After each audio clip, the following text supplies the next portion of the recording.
Shalom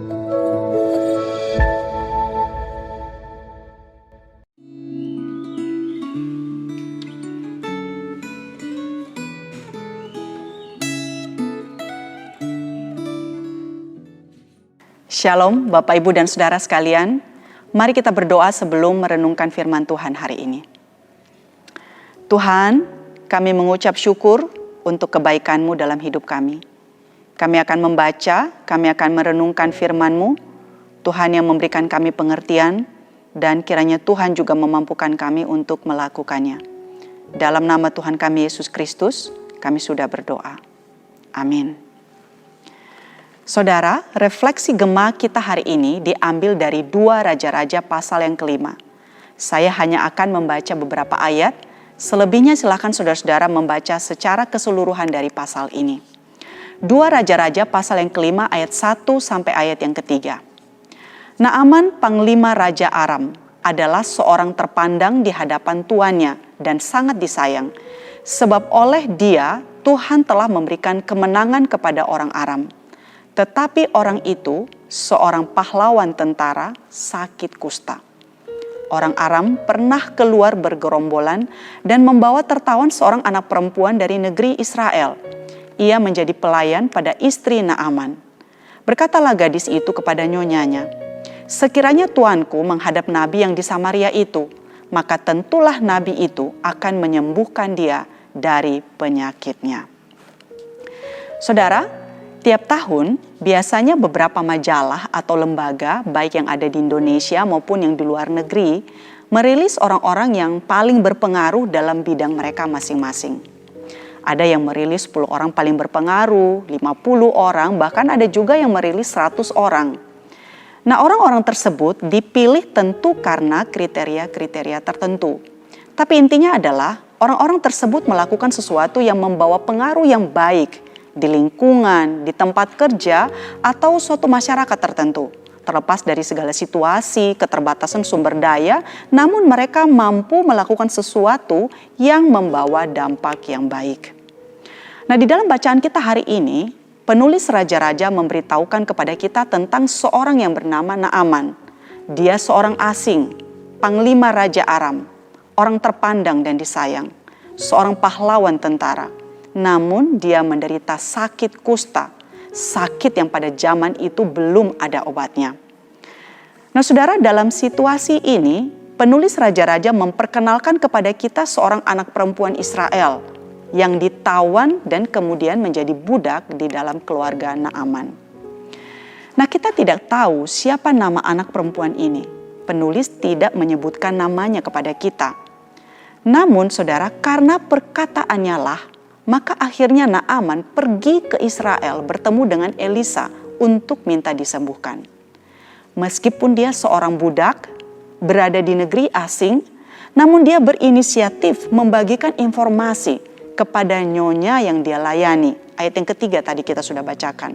Sekiranya tuanku menghadap nabi yang di Samaria itu, maka tentulah nabi itu akan menyembuhkan dia dari penyakitnya.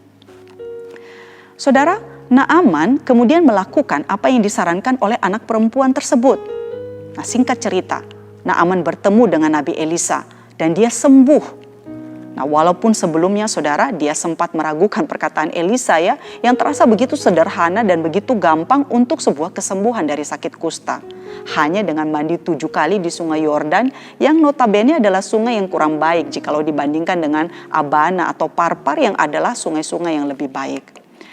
Nah, saudara, kesembuhan yang dialami oleh Naaman membawanya kepada pengakuan. Sekarang aku tahu bahwa di seluruh bumi tidak ada Allah kecuali di Israel. Ayat yang ke-15.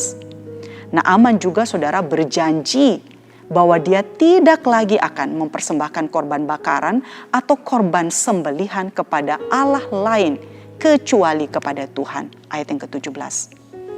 Nah, saudara, seorang asing, Naaman, mengalami kesembuhan dan akhirnya mengenal Allah dan menyatakan komitmen untuk mempersembahkan korban kepada Allah.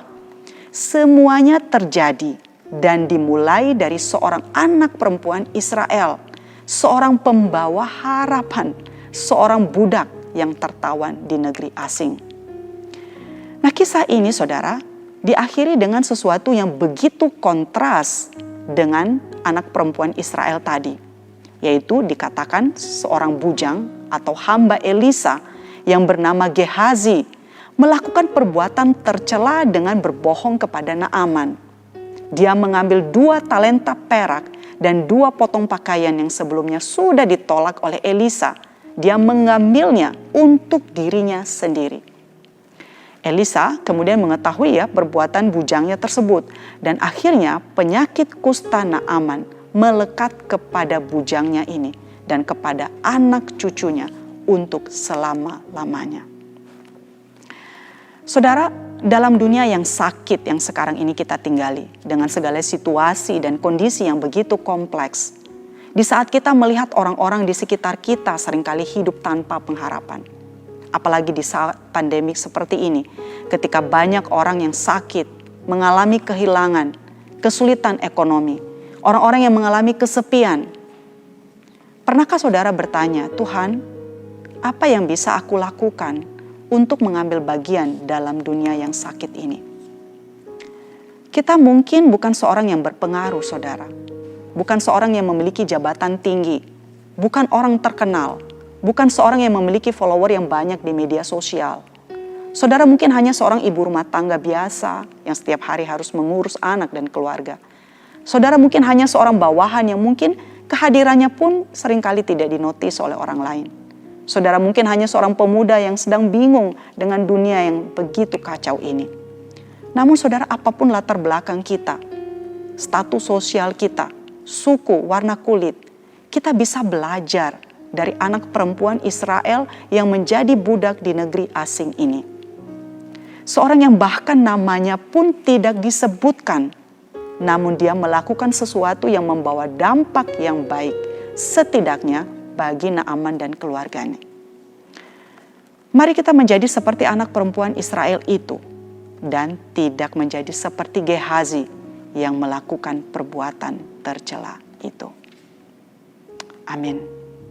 Mari kita tutup di dalam doa renungan kita pada hari ini.